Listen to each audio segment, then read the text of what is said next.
120, straight crest and slight right. Focus.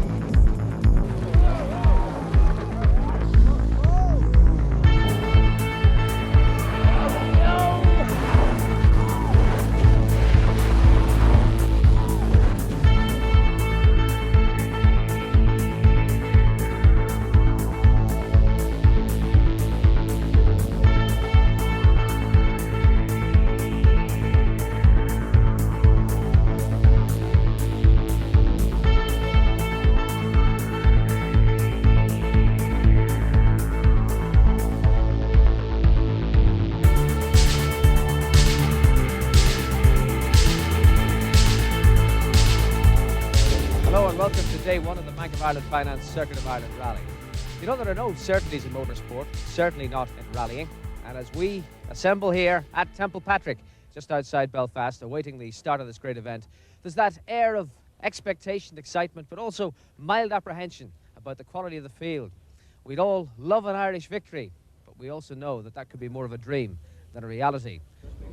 But of one thing we are certain, there's going to be another great contest when the might of Toyota, BMW, Peugeot, Vauxhall and Ford battle it out over 215 stage miles between now and Monday afternoon. Today's action brings us from Dunadry, outside Belfast, over 11 stages in counties Antrim, Down, Armagh, Tyrone, Monaghan, Cavan and Meath, before we'll all arrive in the borough of Dunleary this evening at 8 o'clock. We'll cross the border into Monaghan at about 3 in the afternoon. Right now it's just after 7:30 in the morning, and the crews involved in the circuit in both the main event, the international section, and the national event are assembling in seated order, and with them are Alan Tyndall and Gary Gillespie. Well, of course, the big talking point overnight was the eligibility, or perhaps even the non-eligibility, of the two right-hand drive BMW M3s. Now, fortunately, that appears to have been resolved, and Bertie Fisher and Austin McHale will be in the lineup. Bertie, there weren't any further problems last night? None at all, Gary. This business of non-eligibility of the M3 seems to have been a bit of a storm in a teacup, and a total misunderstanding by some of the officials, you know. Has it upset you? Not at all. Colin McRae, just a couple of minutes to the start, and the heavens have really opened. What about this weather? It's no good for us, really. You were hoping for dry weather today. Thunderstorms, I believe, is the forecast for this morning, so it's very difficult to know what it's actually doing 2 or 3 miles down the road, so we're going to have to wait and see. Car choice is going to be absolutely critical, isn't it? It's going to be very important. We're going out in intermediates at the moment, so it's a fair, safe choice. The stage is a fairly short stage, so if we make a wrong choice, it's only for 7 miles, so I don't think it's going to be a problem. Obviously it'll help if it is a bit wet. The traction with the 4-wheel drive on the Celica will hopefully give us the advantage.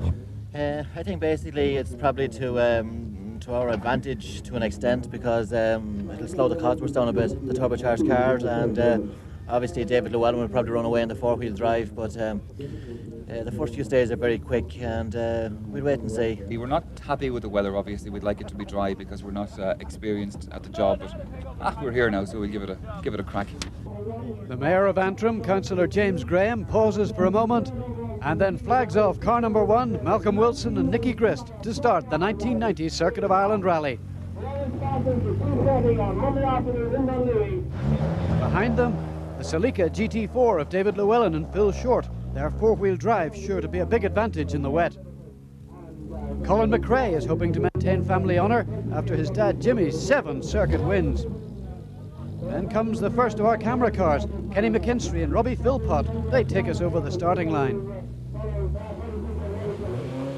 Spectacular pictures are expected too from this team, smiling Austin McHale and co-driver Ronan McNamee. The second of the right-hand drive BMWs leaves the line with Bertie Fisher and Rory Kennedy in command. The warnings are posted, the spectators are in position, and Malcolm Wilson blasts into action on Special Stage 1 with a time that leaves his rivals trailing behind.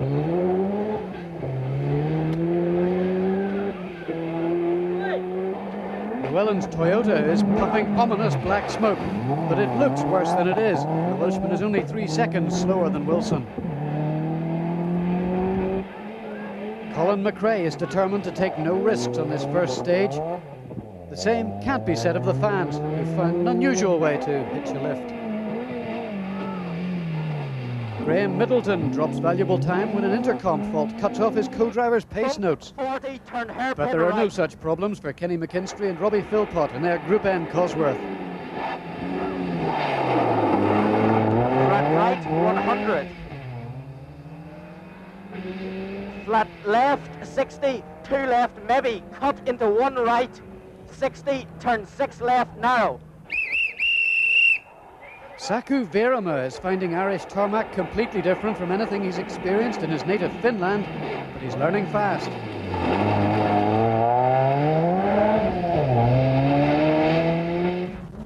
Håkan Eriksson has been to Ireland before, but his pace notes are still in Swedish. Pass upp grus i höger 4 till halvlång vänster 4 över krön 40. Halvlång krön i vänster 540. Break grus i vänster 2 plus i vägfält. The little 309 GTI Peugeot is sitting just outside the top 10 after this first stage.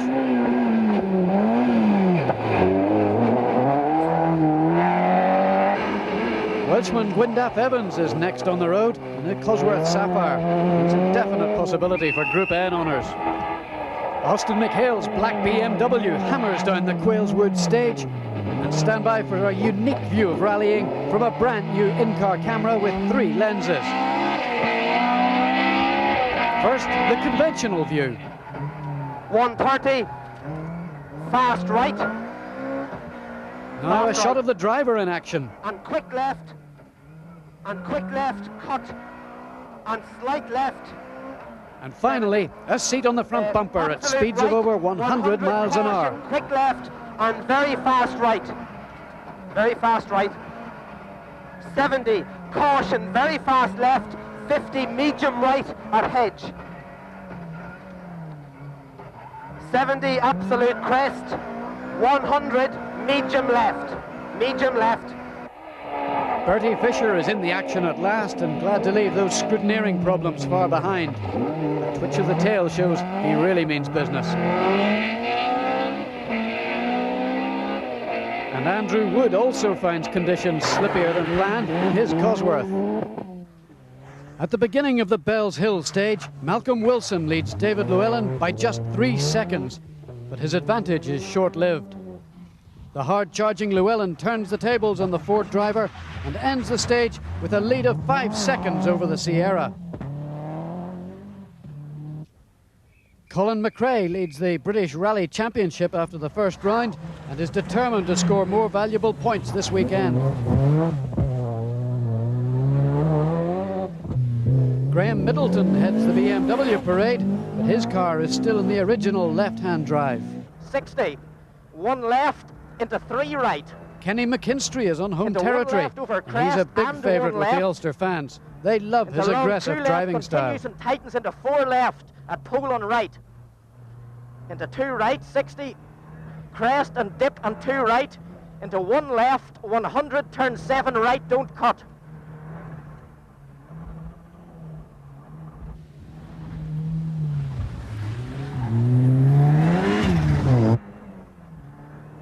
One over jump, 60, 1 right, 60. 2 left over crest, 60. Long 2 left continues and tightens into 3 left. Saku Veerama couldn't be much further from home. The Finnish driver seems to be enjoying his first outing on Irish tarmac. And here's another Scandinavian, Håkan Eriksson, in his Peugeot 309. He says the Irish stages are a real challenge. After his victory in last year's Ulster Rally, Gwyndaf Evans is hoping for a second success, this time on the circuit. The in-car camera in Austin McHale's BMW gives a unique opportunity to see a rally star at work. 60, turn, very fast, square right, cut, sign. And very fast right, long. And easy left, opens, cut. Second half opens. And very fast right. And easy left, 60.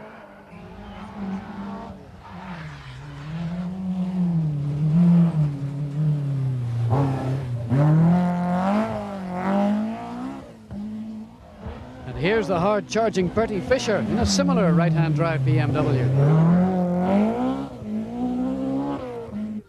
James Cullen has to get used to this substitute Sierra after his original car was damaged on another event.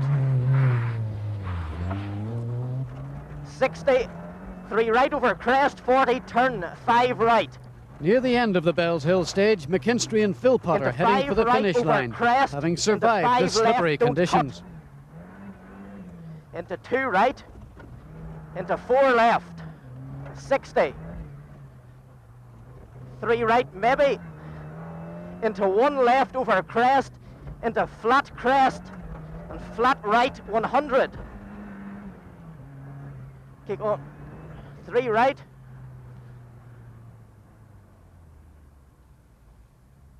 We had a near thing at the start of that stage. Was it just slippy or what?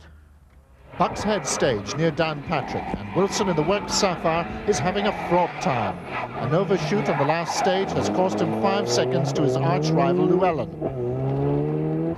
And here is the flying Welshman in the Toyota GT4, equal quickest to the Ford on this dry road, and that augurs well for the future. Colin McRae, like on the Cartel Rally, is playing a waiting game. As those happy heads in the hedge will tell you. But Graham Middleton is hampered by a lack of intercom, and he's not hearing the pace notes. Turn 5 right over bridge. On home ground, Kenny McKinstry and Robbie Philpott in their left, Group N Cosworth are into 4 determined to right. take advantage of their local knowledge. 40, 3 right over bumps, 60. Only the Works Ford is heading the Caliber car, and they have already lost a major rival as Frank Fennell has crashed on this stage. But it's not all straightforward for McKinstry. 60. 3 left over crest. 80. To repeat, 3 However, left that over didn't crest, cost too much 80. time. Hackett Ericsson in the Peugeot 309 is in the top 10, and now much more experienced on tarmac stages. And here's the Group N leader, Evans, in a big hurry. But we are not seeing vintage Austin McHale in the early stages. He's not happy with the suspension settings. Even more unhappy, Sacco Verima, as this is his second puncture on this stage. A very on-form Bertie Fisher squeezes through as the Finn limps off to service. Bob Fowden, who leads Group N in the Dunlop Championship, is looking pretty steamed up. In much the same colour scheme, Bob Berry, however, is in the Group A category in his Sapphire Sierra. Circuit veteran Robin Lyons in his Peugeot 205 leads us to Castlewellan Forest Park and the first major service area. Deep in the forest, something is definitely stirring, and it is the news of the mighty battle between Ford and Toyota, at the moment being led by a slender 5 seconds by David Llewellin on the GT4. David has been matching the Ford's times on dry tarmac, and the Toyota team are jacked up. No wonder the Welshman is pleased. Well, David Llewellin, best possible start this morning, leading after 3 stages. Yes, we're a little bit lucky, I think, because Malcolm on the second stage had an overshoot on a junction and lost 8 seconds to us. But I would say it's brewing into a bit of a battle in between Malcolm and I, because on the last stage we went fairly hard, and I could see he was leaving a lot of rubber on the road, so that would suggest he was going fairly hard, and we were exactly the same time. And we were 10 seconds quicker than the closest car behind us, so that says that we're both going fairly hard. Wilson's been off the road. Just didn't get the braking distance quite right, and just slid on into the curbs, which knocked the track out a little bit. So we lost a bit of time on that one, but otherwise it's gone fine, no problems. Now, the big question is, what tires are you going to go out on for the next couple of stages? Can you advise me? A choice which McHale had not got right on stage 1. We had problems this morning. We had a wrong choice for the first stage, and with a bit of a fright we were nearly off on that. But apart from that, the car's going very well. I think we're lining up as about 5th or 6th, so we're happy enough with that, and we'll try and pull back a bit by the time we get to Dublin this evening. And of course, with this sort of weather, tyre choice really is a problem for everybody. At the moment there, it looks like there's another shower on the way, but it's very hard to decide whether it's going to rain or not. We have a car gone on ahead to the stages at the moment to try and radio back and to tell us what the next dates are like, so hopefully he gets the information back in time. Sacco Verima could have done with information like that. For him, the tyres went the wrong compound, they were flat. No, it's not my day. 2 times sponsored by tires. We go a little bit out of the road and two tires is broken. Have you damaged the car? No, his car is okay, but we'll use 5 minutes the time. But this is a long rally and we do best what we can do. Bertie Fisher seemed to have coped with the problems better than most. No problems. We took it quite steady. The stage is very slippery in there, and we've got all new suspension in the car, and it just doesn't seem to settle in properly yet, you know. Well, the weather's obviously very changeable. That must be a bit of a nightmare. It's always a problem, you know. Wondering if you're on the right tyres when you're sitting at the start of the stage, and maybe the stage is dry and you go 200 yards and it's wet then, you know. So what are you going to do now for these next ones? Well, I think we'll leave it a bit closer to the end of service to make a decision, but we may well be brave and go out in slicks, you know. I decided to go on slicks when I came in, but I've changed my mind since. So I'm going to go on the same tyres as what I've been on, only with a slightly harder compound, which hopefully, you know, they won't go off on the last stage. They were actually standing to go off a bit towards the end. I've been talking to Malcolm and he's putting on slicks, so I think I better put on slicks as well. Was Malcolm telling little white lies? Slicks or intermediate? Cullen was definitely going for the latter.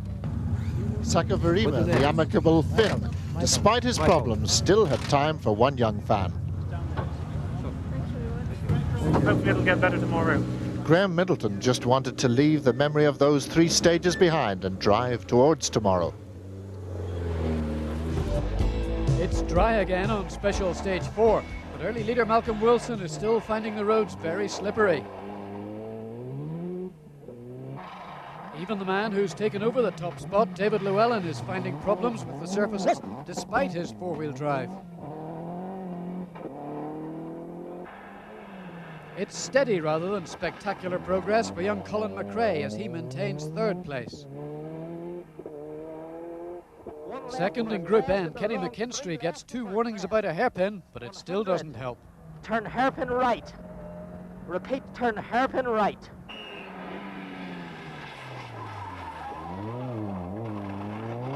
But the half spin doesn't cost them much time in their pursuit of Group N leader, Gwyndaf Evans.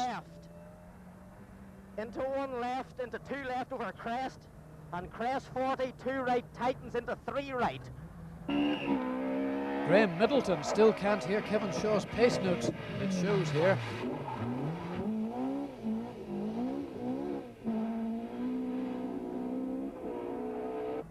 Back into McKinstry Cosworth, things are getting a little bumpy.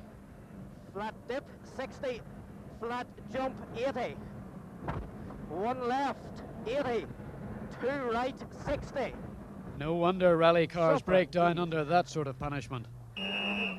Sweden's Håkan Eriksson and Johnny Johansson battle on in their Peugeot, but lose time when they hit a wet patch on their slick dry weather tyres. Inside the 309 cockpit, it's all action.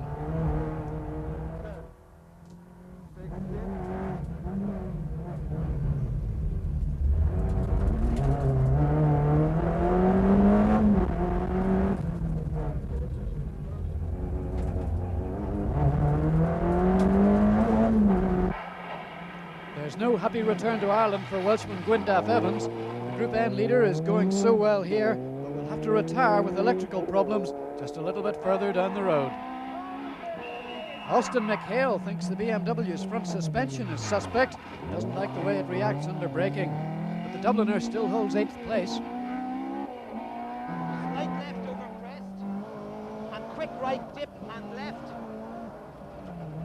70, quick left and easy left through junction, and quick right over crest, and slight right 100, slight left over crest, and quick left at wall, and slight left, and easy left over crest, easy left here, 130, turn hairpin right.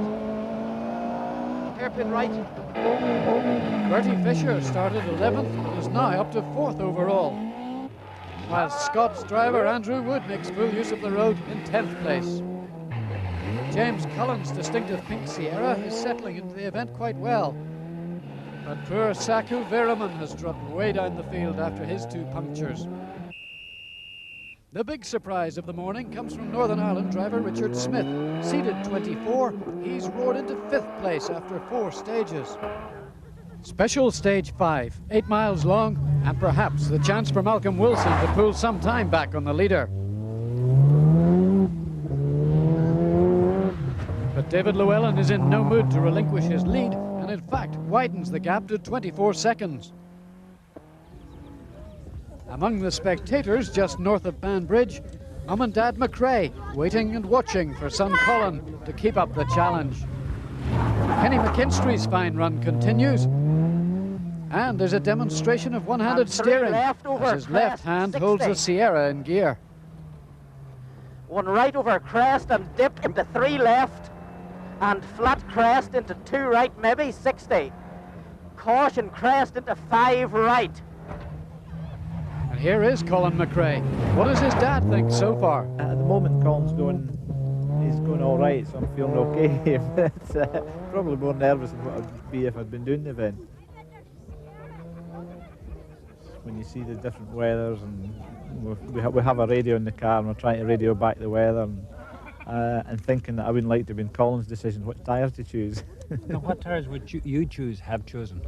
For this stage, it would be intermediates, you know, half wet, half dry. Håkan Eriksson is still holding on to a top 10 placing, while Austin McHale is still hard at work in his BMW. Quick, 100, slight right, 60, very fast left, and fast right tightens. Watch the fast right, tightens. 60, slight right, and left, 70, quick right, and very fast left and right.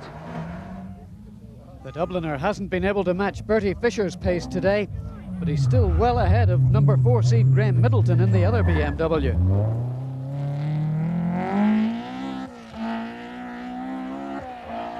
Quick left, 70, turn square right, cut.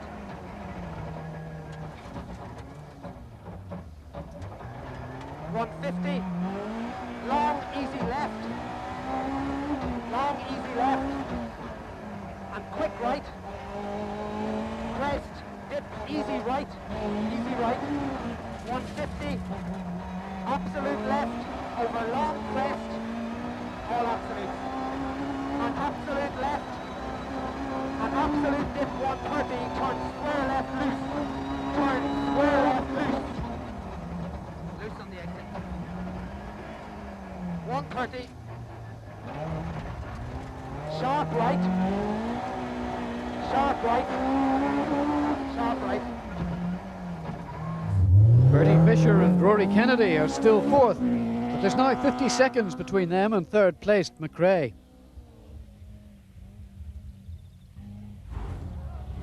Andrew Wood stays in the top 10, but only just, while James Cullen and Ellen Morgan maintain a steady 7th. Zaku Virama puts his brakes to the test here, but he's still at the wrong end of the top 20.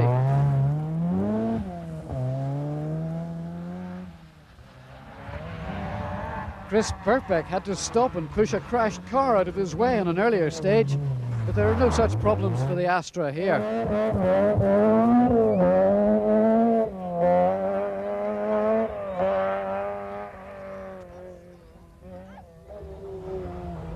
Rob Barry locks up his Cosworth, gets round safely.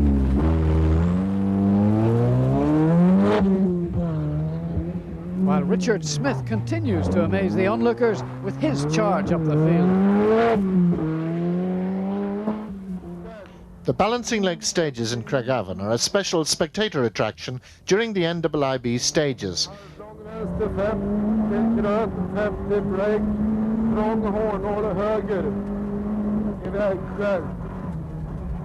But sometimes the required direction can be a little bit difficult to decipher. 130, twisting, grön 50, höger 4. Sakavarima starts his long fight back through the field. He's now in 20th spot. Behind him, David Maslam makes the Irish debut of the four-wheel drive Golf. He's 16th. This is Paul Franklin in his 205 Peugeot GTI. And here's the sensation of the day so far. Richard Smyth in 6th place in the ex-Austin McHale Group A Cosworth. Richie Healy has obviously had a few problems with his Group N Cosworth, and Robbie Head is flying in the little Honda Civic. Bob Locke has major problems in the Audi 90. It should be four-wheel drive, but as you will see, he's only got traction on the rear wheels.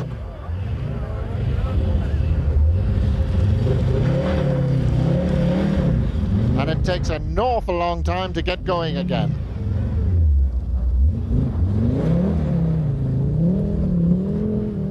As we head west for 2 stages in the Slievemore Mountains, it's the battle for 4th place that we focus on.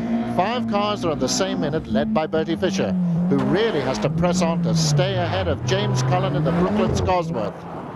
James has climbed 2 places in 2 stages. And there's Richard Smyth, now in 6th, but still a fabulous drive. Inside the Extravision BMW, we are now passenger with Austin McHale as he starts to pressurize those 2 ahead. 70, absolute right over crest 100. Austin's gentle playing-in period is very obviously over. With all this fury, Kenny McKinstry has dropped from 5th to 8th. But it's only Group A machinery that have passed, and he is still 1.5 minutes ahead of Andrew Wood in the Group N category. Bob Berry cannot match this pace. He's back in 16th spot. At the Monaghan service halt, there's a heart-stopping moment for the rally leader. The Toyota sounds dreadful.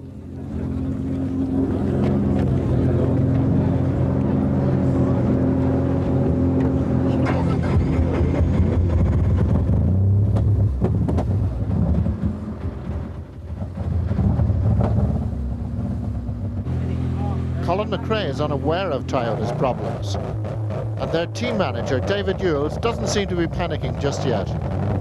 Yes, I'm not quite sure what that was, but I think when the alternator stops, it actually overcharged, and that would give high voltage to the engine management system, and that would cause a lot of confusion, you know, with probably rich mixture and advanced ignition. That's the sort of popping and banging of smoke. The smiles return when David and Phil are presented with the Hillgrove Hotel Trophy for leading the rally at Monaghan. In this position this time? Well, yes, a little. I suppose the conditions have helped us a little bit with it being so changeable and the tyre choice being difficult. Four-wheel drive, of course, is a lot easier on the tyres when you're on the wrong tyres. So very surprised and pleased to have this so early on. For a moment there, I thought that we had a big problem with the engine coming in here.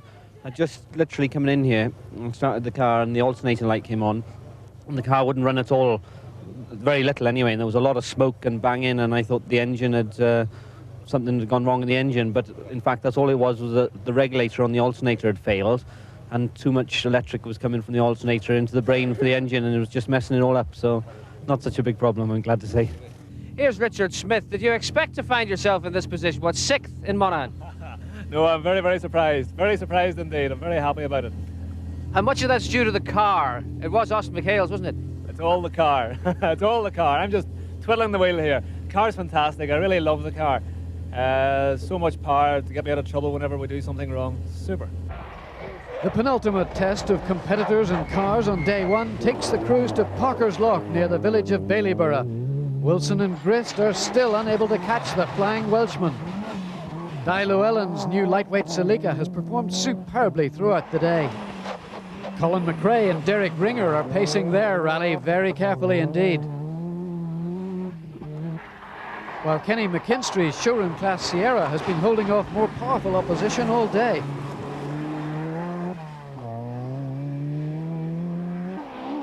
Austin McHale and Ronan McNamee go through stage 10. They're still chasing Bertie Fisher and Rory Kennedy in the second of the BMWs.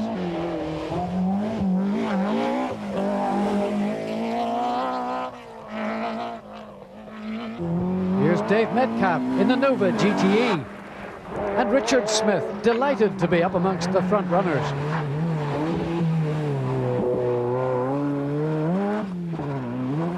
Day 1 ended as it had begun, in pouring rain. Rain which had done no favours for the two-wheel drive Sierra Challenge, headed by Malcolm Wilson.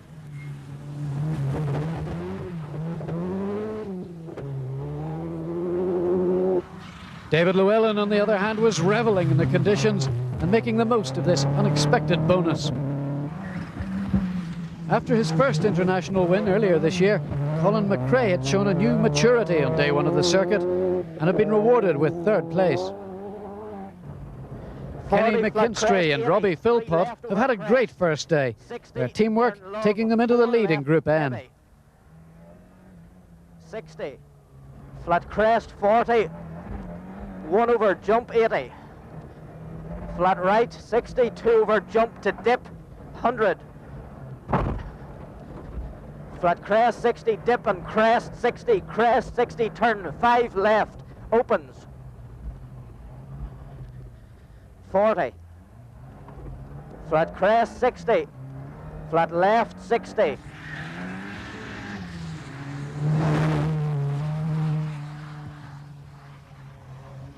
Flat crest into flat crest 80. Bump at dip. To jump 60. 2 right maybe over crest 60.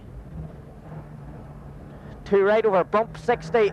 2 right maybe 80. Crest into open 4 right.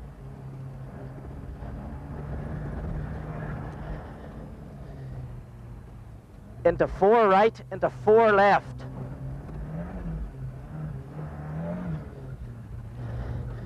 Into 3 right, to 1 left over crest, 60. 4 left maybe. 60. Care, 2 over jump, 60. 1 left, 60, crest, and 3 right, into flat right. 60. Care, long crest, 40, turn open 5 right.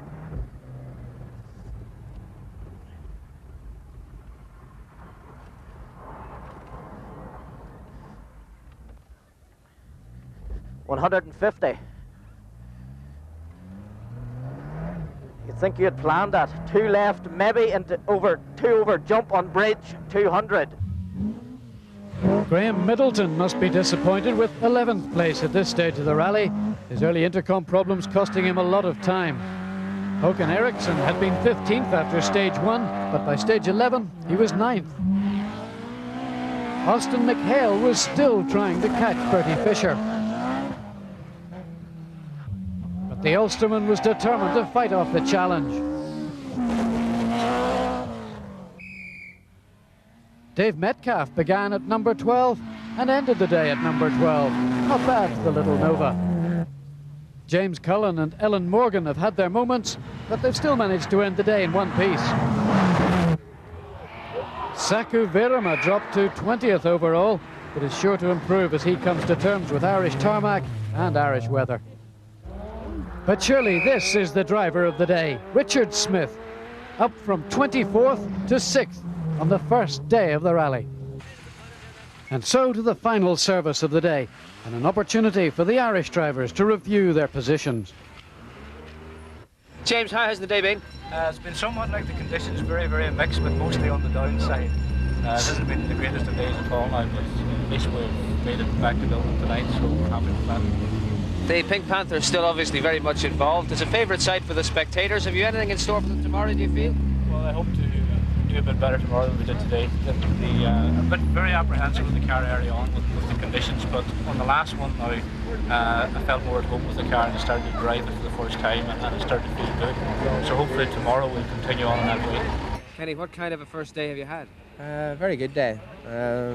First few stages, obviously they were in home territory and everything went okay. I think we had been laying maybe 4th overall. Gwyneth Evans, he had a problem. He's out now, and of course we're trying to win Group N, so we screwed back the boost on the turbo a bit, and I think we're probably 7th overall now. We had a very bad stage time on the last stage. We got a wrong tyre choice, as usually happens on special stages. But not the only one. That's right, that's right. And we back out through a caliber banner. These people maybe give me the sack. But other than that, we've had a good day. Now, you said you reckon you're about 7th overall, but more importantly from your point of view, you are in front of Group N.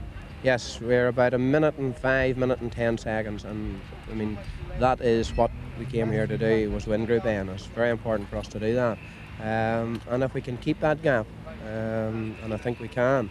We're happy enough to do that. Who's chasing? Andrew Wood would be the closest one. Verima, I think Bob Fowden, he's now out, and Frank Fennell, I think, has put the car off. So it'd be Andrew Wood who would be the closest man to us at the moment. Austin, at the end of day one, do you know where you are? Fifth. We're still fifth.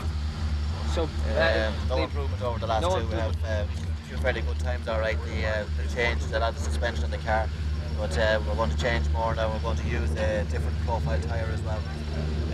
Apparently the geometry on the suspension is not right for these low profile Michelins. Difficult time to find this out. It is, yeah, with the French tarmac racing tyres, you know, which that's really suitable for the bumps here. But you know, we're getting it together, and hopefully we get it right. Well, you'll be happier about what's ahead of you tomorrow. Any particular favourite stages? Yeah, we'll be heading down to down south tomorrow. What about day two? Apart from the weather, which is a variable over which you've no control, what about the stages you'll be facing? Day two stages are all very good down Kilkenny way. The first 3-4 stages are very much like the stages early on today. Very fast and very flowing. Once you get into the latter stages of the day, they get back into certainly fairly rough stages. But we're certainly looking forward till tomorrow. Good night's sleep and a bit of food, and we'll be ready for action tomorrow. How's this new for the circuit male-female combination getting on? It's a bit strained when we spun on stage 8, I think it was. We got jammed between two banks and lost over a minute. Just no damage at all, but just in a very, very narrow bit and jammed. Wouldn't move half an inch either way. So a little bit strained after that, I think, for a bit. The humor wasn't so good, but settled out a little bit again now. Back to speaking terms. Back to speaking terms again. Well, I have to listen to her anyway, so that's the problem. Well, Malcolm, that's day one out of the way. I dare say you wouldn't mind if the weather sorted itself out for tomorrow. Well, it'd be nice, actually. It'd be a nice present for the morning, because it's been very, very difficult for us, especially with the two-wheel drive. But, you know, David's driven very well, and but the last stage in particular was just pure virgin white when we went across it. It was incredible. It's just like driving on snow, and on racing tyres it makes it very, very difficult. Put that into perspective for us, what he's got on you, almost a minute of a lead at this stage. Well, I can't see there's anywhere really that we can pull that back. I mean, it would have to be absolutely bone dry and sort of pure slick tyre weather for us to be able to sort of pull that sort of margin back. So unless he has a problem, I can't really see us catching him. But I mean, we'll be trying there, we'll be hanging in there, we'll be trying to keep him under pressure so that, you know, something might happen to his car or something like that. But it's going to be a good battle tomorrow.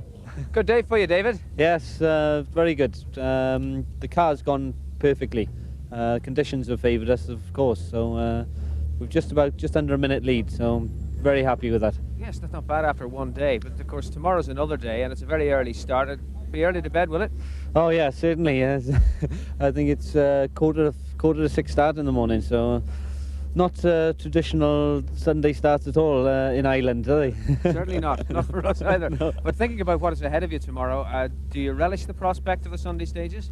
Yes, I did quite a hard practice on these southern stages because I felt that this was where the bulk of the rally was going to be, on these stages tomorrow, and we did a lot of work here, so I'm quite looking forward to getting in there. I think they'll suit the car because they're narrow and fairly twisty, so you know, if it's dry, I don't think that we lose too much time to Malcolm. Obviously, if it's wet, well, that's to our advantage again. It's wet, it's cold, it's Saturday night. It must be the Fitzpatrick Castle Hotel in Killiney. And that's where the crews have put their cars to bed after a day in which some have settled in better than others.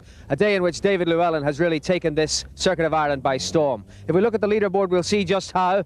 The margin is 50 seconds over Malcolm Wilson in second place. But look at Colin McRae there, back in third, following in father's footsteps. The good news for us here at home is that there are 5 Irish in the top 10. Bertie Fisher and Austin McHale and those BMWs leading the way. Great drive by Richard Smyth and the former Austin McHale Sierra. There's Kenny McKinstry back in 7th, leading Group N. And also James Cullen in 8th with a new partnership in the circuit with Ellen Morgan. Yes, a good-looking top 10 from an Irish point of view, but David Llewellin very much the man of the circuit at the moment.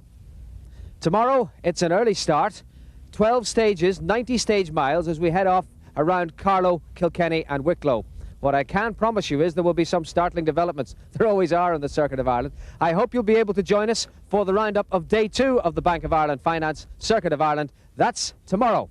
For now, good night. Kenny McKinstry starts stage 19, unaware of drama ahead. 5 right on gravel. Repeat, 5 right. Into 4 left, 40. A spectator Long 3 warns left. of problems on the road. The gravel and 4 right, maybe. And suddenly, there it is. Richard Smyth's Sierra has brought down a telegraph pole. There's no choice but to stop.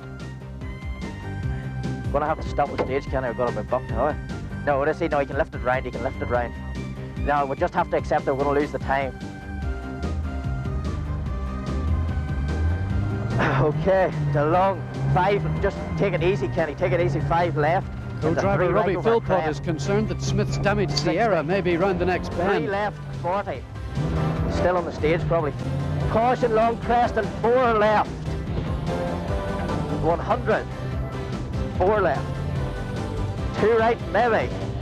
That's it. But the stage has ended by the time they catch Smith's car. I think we just have to lose the time, Kenny. The delay has cost McKinstry perhaps 20 seconds, but in terms of damage, it's cost Richard Smyth much more, and some immediate repair work is needed at the end of the stage.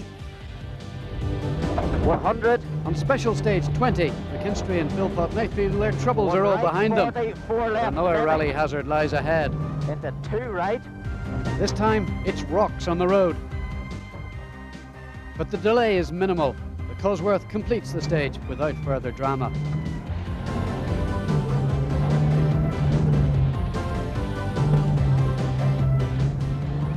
Dun Road 2 in the shadow of Mount Leinster, and a classic hairpin where if the handbrake is effectively used, seconds can be gained.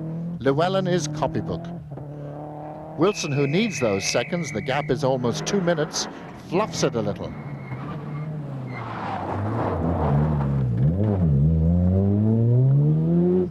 Next up, it's Colin McRae's turn.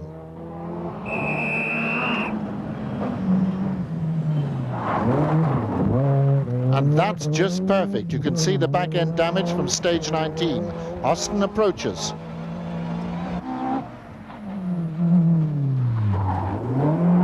And that's a very neat way round a hairpin in a BMW.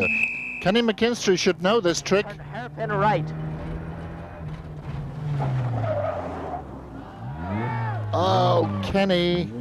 Still, his only Group N opposition is 8 minutes behind. James Cullen does it beautifully. Now we see the front-wheel drive approach.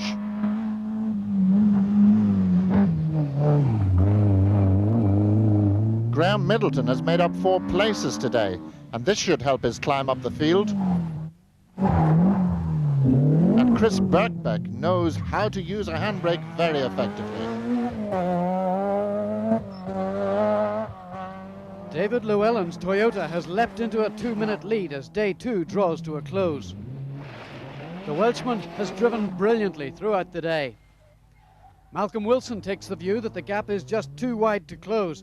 It'll take something unexpected to pull back that kind of lead.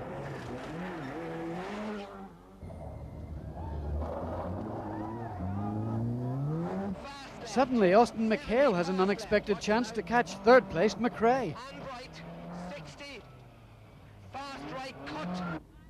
The young Scotsman's plans have come to grief in an off-road incident which has smashed a wheel and his suspension. For McHale, the chase is on.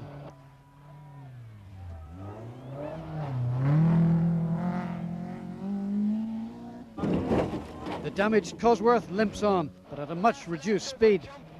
And suddenly, McHale has him in his sights. Easy right at wall, 150. Fucking each. Turn fast, square left, watch it now.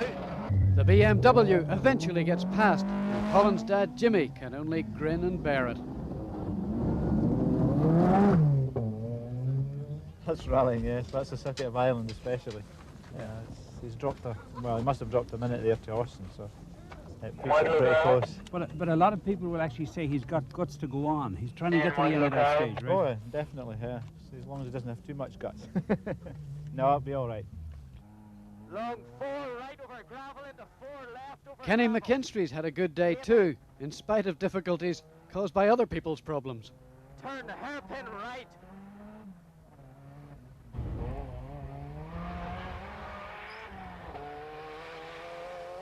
Caution, 4 left over bad bump on gravel, into 2 right, and 2 right over crest, 100.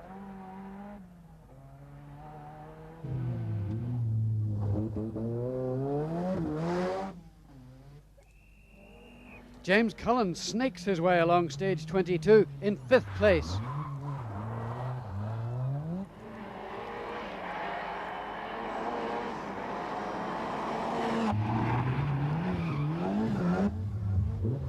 Graham Middleton is recovering after a first day intercom problem, but a spin on this stage will cost him a little more time.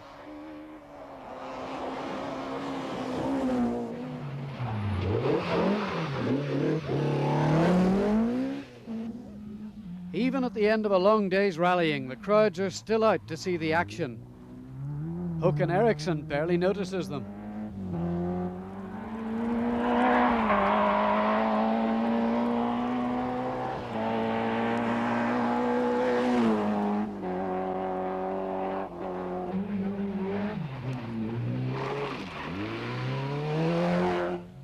Paul Franklin has had a great day's sport. His 205 GTI is 9th, just behind fellow Peugeot driver Eriksson.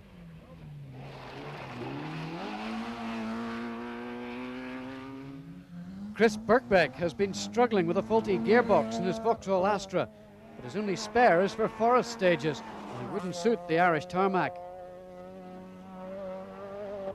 Terry Caby's little Daihatsu is going like a rocket, just outside the top 10 and second in Group N. The day ended with Colin McRae still very much in the hunt, despite ragged appearances. And as they came to the final service area at Ballybrack on the outskirts of Dunleary, all the top contenders had tales to tell and still work to do at the end of an adventurous day. I'm glad to change in the suspension for me. I felt it was getting a little bit soft, so they changed in the suspension and give me bleed in the brakes and just generally threatening the car, ready for the sort of, well, not attack, but try and keep Malcolm, make sure we try and keep Malcolm behind us tomorrow. It went reasonably well for us this morning, but again we were plagued by the weather, and then this afternoon it started to dry out and we went reasonably well, but unfortunately I think we must have clipped something and we got a puncher which cost us probably 30 odd seconds to die, which really ruled out any hope of trying to catch him. It's one of these things. It's very hard when you make pace notes at 30 miles an hour to know what the car's going to do when you're doing 100 miles an hour. So it's one of these things. And what has it meant to you in terms of the leaderboard? Well, we're still third. It just means Austin McHale slightly closer to us. Now, obviously there's a lot of work to be done here. Precisely what needs to be done? Just really all the front suspension and the navigator side's been torn off, so it had to be refitted. So all the geometry's all out, so it's just really setting the car back up. It's all go this rally world. We've busted a exhaust pipe, second last stage, and then on Sally Gap we couldn't hear the pace notes. So we were bouncing in and out of water and stuff, and big bends and long corners and all this sort of stuff. So this is what all the panic is about now, getting it replaced. Should be okay. A bit slow yesterday and gained confidence as the car as the day went on, so we picked up the pace today, and when we did it wasn't so bad. We started to come on to Colin McRae and Austin's pace, and went past Richard Smyth and all quite easily then, and it's just been now conserving it after that to go for a finish from here on in. Bit of a disaster over the last couple of stages there. We've had gearbox problems, we've been trying to change it now, we've run out of time, so we haven't got it out. We're leaving to do it sometime in the morning, probably the first service.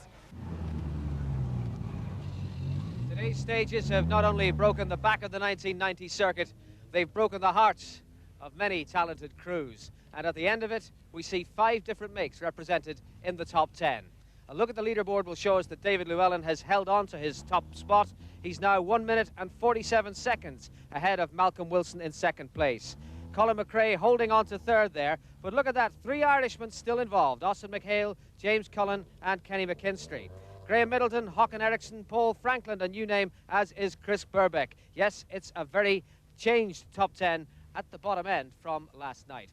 Tomorrow, as they say, is another day, with 8 more stages making up just 41 miles, and all of them in an area not more than 20 miles from the centre of Dublin City. It starts at 8:15 at Saggart Hill, they go on to Glenasmall, Glencree, Duff Hill, and there's a special spectator stage at Leopardstown Racecourse at 9:30 in the morning, and again at 1:30 to conclude the circuit.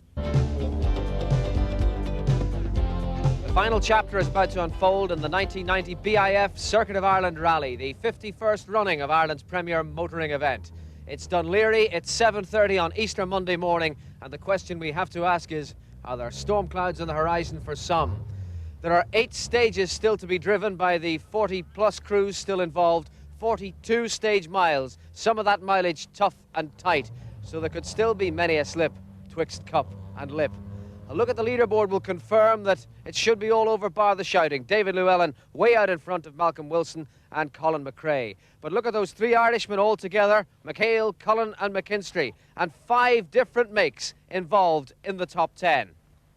Today's stages take us to Saggart, Glenasmole, Glencree, right up to the top of the Sally Gap again, and then onto a special 1.18 mile spectator stage within the confines of Leopardstown Racecourse in fashionable Fox Rock. Of those, some are taken twice. The toughest by far, the 11 miles up the military road from Lara, along by Duff Hill and onto the Sally Gap. Final day of the rally should be straightforward enough for Llewellin, or will it be? This is what the top men are thinking. Really, it's just trying, obviously, keep it clean and tidy and no punctures, and try and look after the car. But it's very, very difficult. We certainly recall 1986 when you won the circuit. Are those thoughts entering your head at all? Well, of course, I'd love to win the event again because I like coming over and competing here very much, and it would certainly be very nice to win it again, but perhaps a little bit early to be thinking about that quite yet. Malcolm, is there anything he can do about it at this stage? No, I mean the right weather's come, but on the wrong day. Unfortunately, I mean I think we heard that the stage is dry, which obviously would have been nice to have right at the start of the rally, but no, I mean David's got it sewn up. I mean the last stage last night he took it very sensible. We took a lot of time off him, but that's not an indication that we can pull it back, to be honest. So. What about the cartel though? Breakdowns, rough stages? There's always that possibility. I mean, we'll obviously keep driving at the same pace, but I think he's got too much in hand. I mean, he can afford to take it easy on the car, and I mean, I can't see if he's pushing the car. There's not going to be anything happen to it, really. A lot of talk about tyres here. What's the story? It's really a gamble. It's very difficult to know with the weather, with the circuit. Like, we've been sitting to start of some stages, particularly the one in yesterday evening. We were on slicks and it was lovely sunshine, and just as we were being counted down, there came a hailstorm. So it's been a real lottery, and it's very difficult to choose. You choose for here, but 20 mile out the road, it could be different. So what have you chosen? Slicks. I hope for the best. Hope for the best, yes. Colin, you were the subject of a great deal of conversation last night. Now, is there a special schedule for the car and the maintenance of it, as well as putting it together again? Yes, there's just different jobs at every service when we can, and in order of importance. The main thing is to keep the car safe first of all, and then we'll just build up gradually in the services after that. But it's near enough right just now. The car's handling well, and there's nothing twisted badly. What's your schedule for the remaining 8 stages? Well, we just Austin's about 53 seconds behind us, so as long as we can keep that gap, then we'll be quite happy. I think just drive very steady today. The final day's action starts south of Dublin at Saggart Hill, and surely nothing can stop David Llewellin claiming his 2nd circuit victory.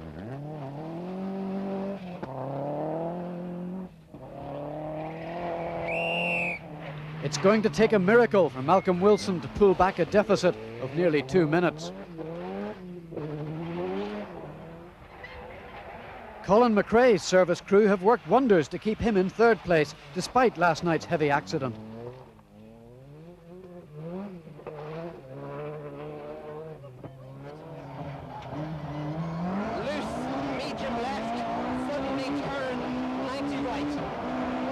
Austin McHale started the stage in fine style, but is now facing a serious problem with a slipping clutch, which is going to get worse with every mile.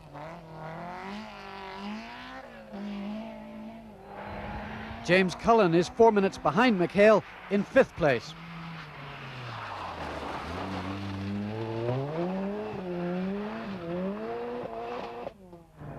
Flat right, 80. Long flat right over crest, 80. Flat left, Kenny 60, McKinstry seems to be coasting home, but you can't take anything for granted in rallying. 60, flat crest, 60, turn 6 right and loose. 40, 3 right and 3 left, 80. Flat crest, 100. Graham Middleton has started the day on the wrong tyres after a mix-up with his service vehicles.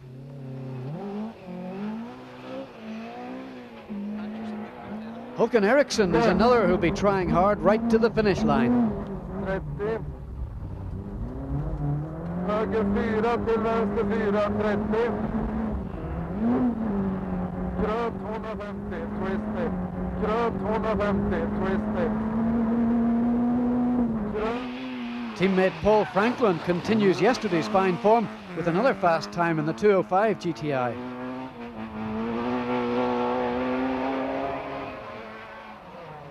Chris Burbeck's co-driver is the aptly named Mike Corner.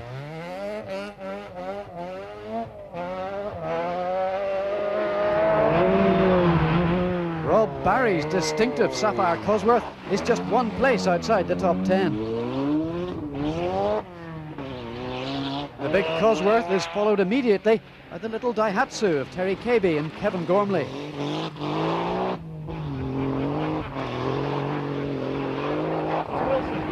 Wandering across the road is not recommended when cars like Richie Healy's Sierra are let loose.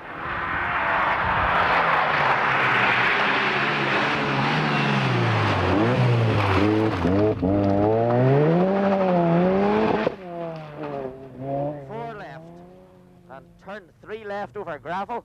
Meanwhile, back in the McKinstry Cosworth, things are suddenly not going so well. 3 left over crest into long 3 right over crest. Have we a problem? 60, flat left, 60. Long 3 left, double tightens into 4 left. An engine mounting. Stephen Price is 15th. His dad, John, is 6 places behind him.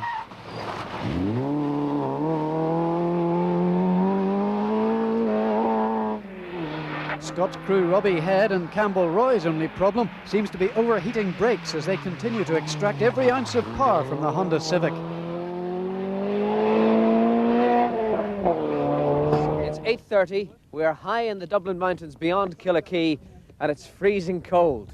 And we're about to check on the progress of the one leading contender with whom we did not make contact earlier on, Austin McHale. Now, you'll recall last night he had a gearbox problem. He was setting it up that he could change that gearbox this morning, and he's obviously gone and done that in a secret location, a job that would take between 12 and 15 minutes, and a job that he's perfectly entitled to do in such circumstances. Now, we have a reporter monitoring his progress, and I'm going to call him up now. So, Reporter 3, what is the position regarding Austin McHale? Austin, on the first stage of the day, Austin went through in position right behind Colin McRae. We were about quarter way up the stage and he was looking all right. Over. That's great news about Austin. We'll monitor his progress throughout the rest of the rally. Thank you. Over and out. Special stage 25, and David Llewellin heads the field along 8.5 miles of twisting tarmac at Glenasmole Loch. His lead further extended when closest rival Malcolm Wilson has a puncture. The much battered Cosworth of Colin McRae and Derek Ringer is still going strong and apparently handling perfectly in spite of the damage. James Cullen and Ellen Morgan seem much happier with their Cosworth's handling now. They said last night's final stage was a nightmare because they'd picked the wrong tyres. One left over bump, 60. Flat crest into flat crest, 80. Crest and dip, 60. Jumps, 60. 3 right over jump and turn Having hairpin already left. survived one mishap with a broken engine mounting, Kenny McKinstry is now hoping for a trouble-free run to Dunleary and a Group N win. 60. Flat crest, 80. Flat crest into flat crest, 60. Graham Middleton is just 20 seconds behind McKinstry and closing all the time.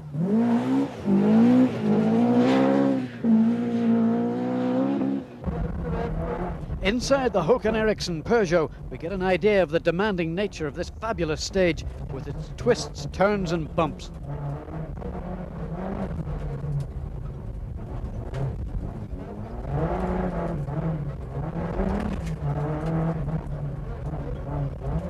Coming up to the hairpin, and how's this for control?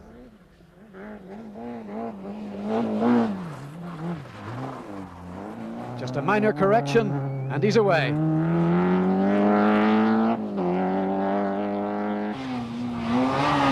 Strickland cocks a wheel here in the smaller Peugeot 205. Well, Chris Burbeck gets it absolutely right in the Vauxhall Astra. Rob Barry hasn't been getting it right this morning. His Cosworth showing the evidence of an accident which has cost him a lot of time.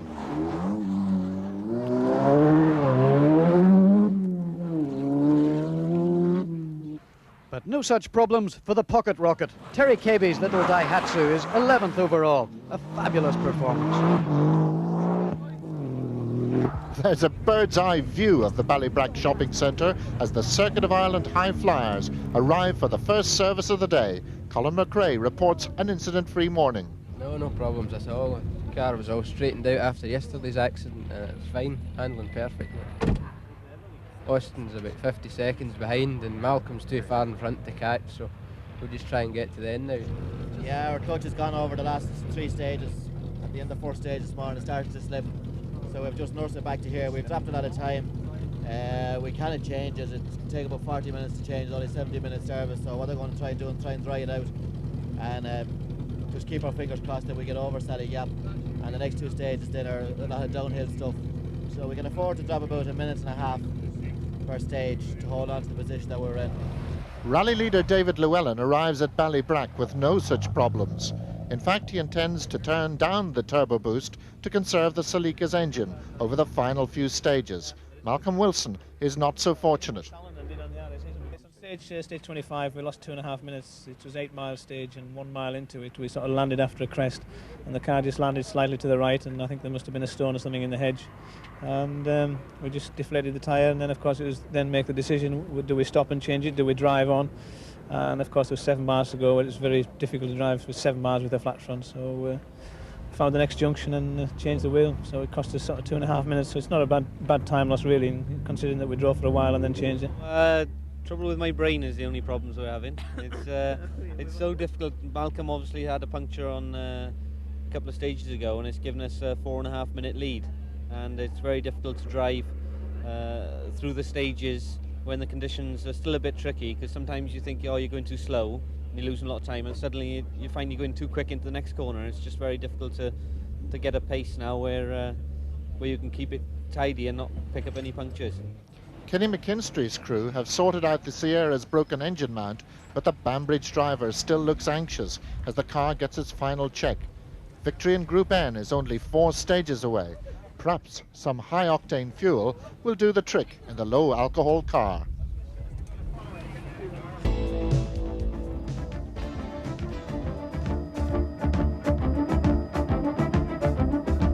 Special Stage 27 takes place at the famous Leopardstown racecourse. But today, it's horsepower, not horses, on view, as David Llewellin and his state-of-the-art Toyota kick up the dust.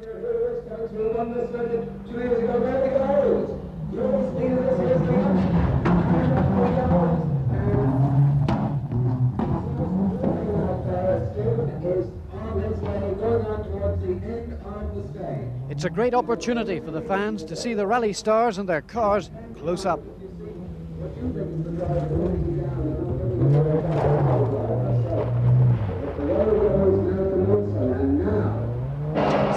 Sharp right.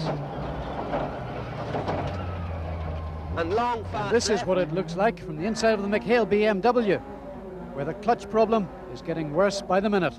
Keep to grass and jump. Absolute left and stands cut. Slight left.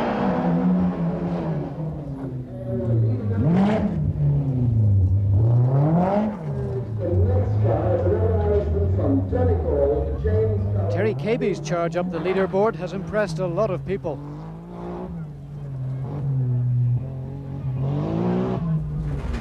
While Håkan Eriksson's Scandinavian style is as busy as ever.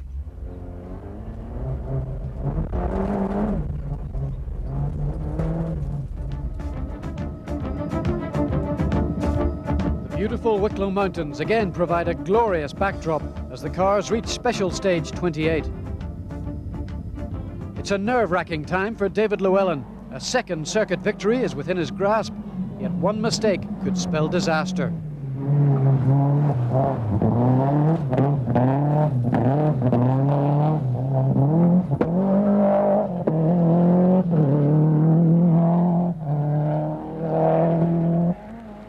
Victory may be beyond Colin McRae, but third place would still bring valuable points in the British Rally Championship.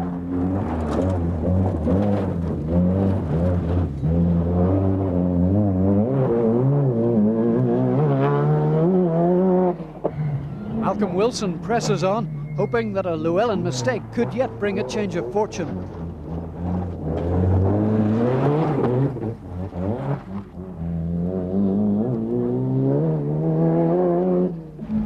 For Austin McHale, the rally has become a question of survival. The BMW is really struggling without a clutch.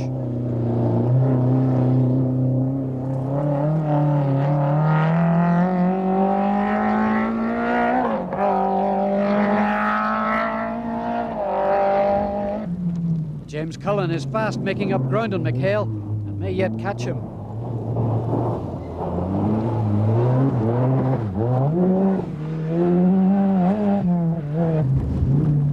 Kenny McKinstry can still find time to enjoy himself as he enters the run for home.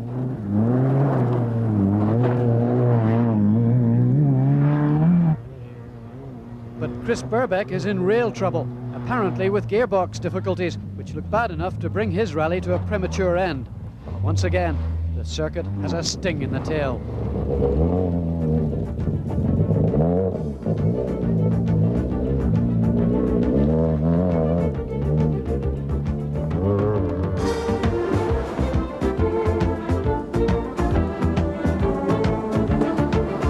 The penultimate special stage takes the competitors across the Glencree River for a second time. David Llewellin is first to rattle the bridge. Although the conditions are still treacherous, Colin McRae is as committed as ever.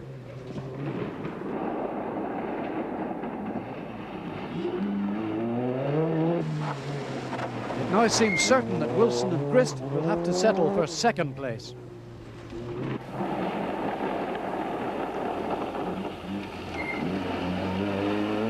James Cullen and Ellen Morgan are comfortable in fifth place, but have never been able to match the pace of the leaders.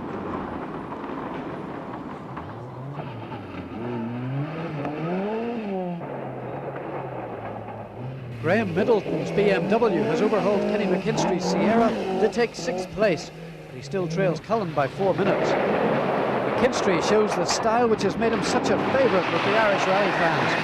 A Group N win will be just reward for his efforts. Håkan Eriksson gives us the driver's view of the approach to the bridge.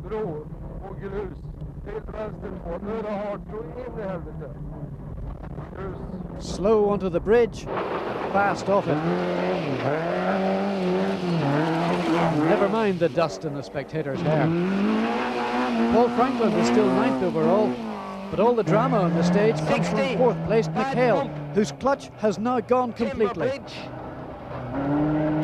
Fast left, cut. And right. 70. Medium left, cut. 70. Turn square right, cut. Handbrake around, handbrake. Push. Push, push, push, push, push, push, push. Eventually the spectators get the message. The BMW gets a rolling start, and McHale and McNamee stay in the rally.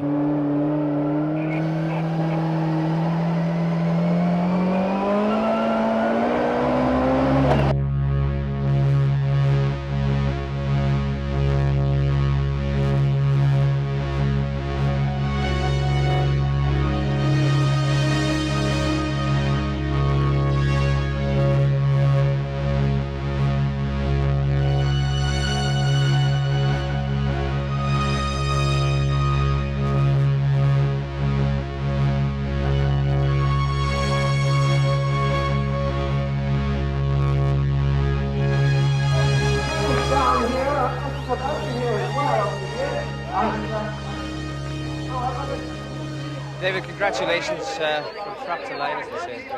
This was a great rally for you. Yes, indeed. I mean, the car has performed very, very well. the weather conditions as they are now indeed have been in our favour with it being so changeable. So we don't mind the shower now to greet us. It's been good for us all weekend. When you look back at the 3 days of the event, I suppose from this position, your tactics throughout must be thoroughly justified. Well, yes. I mean, we were a little bit surprised to be leading at the end of the first day, but again, it's down to the conditions, I feel, that gave us that edge. And you know, the cars performed very well, and the lads have really worked well, and the whole team. And I'm glad that we've won for the whole team, because they worked very hard before the rally as well, building this new car for me. We saw you in Monaghan with strange smells and noises emanating from the car. Was that your worst moment? It was indeed, yes. I thought that perhaps it was finished then. It was making all sorts of strange noises, and I thought something had gone badly wrong in the engine. But in fact, that's all it was the regulator on the alternator, and it was just putting too much fuel into the engine. So luckily, I think that sums it up, the luck of that during the whole event. It's been first class for us. 7th overall for Kenny McKinstry. Well, you've proved a point about having the right machinery, being able to turn in the performance. Yeah, it has worked out pretty fine today, so it has. Group N we've got, and 7th overall, and we're very happy. Any problems on the final day? Just all these noises and creaks and groans. I mean, it was only a very, very short day, but it seemed to be like 2 days built into one. We're very disappointed on the first local stage for us, which was the Raccoon stage. Halfway through the stage, the clutch started to slip. But we're after doing the last 7 stages with the clutch slipping, and we were lucky enough last night that we had enough of a lead to hold on to 4th. Having said that, the priority was to get to the finish. It should take someplace around 45 minutes to change the clutch, and we hadn't got enough time to do that.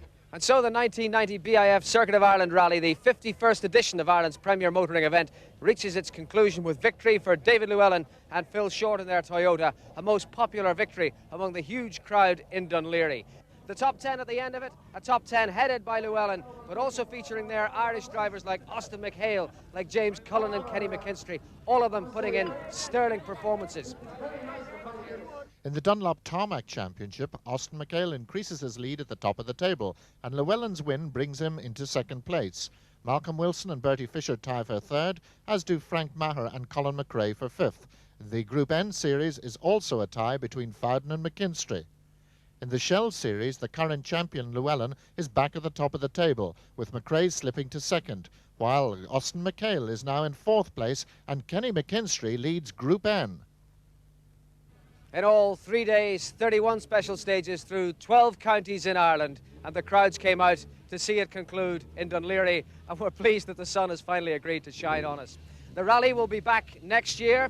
It'll be a bigger and better event, of course, and we hope we'll be there too to bring you the special moments of the 1991 circuit, moments that we hope will be just like these.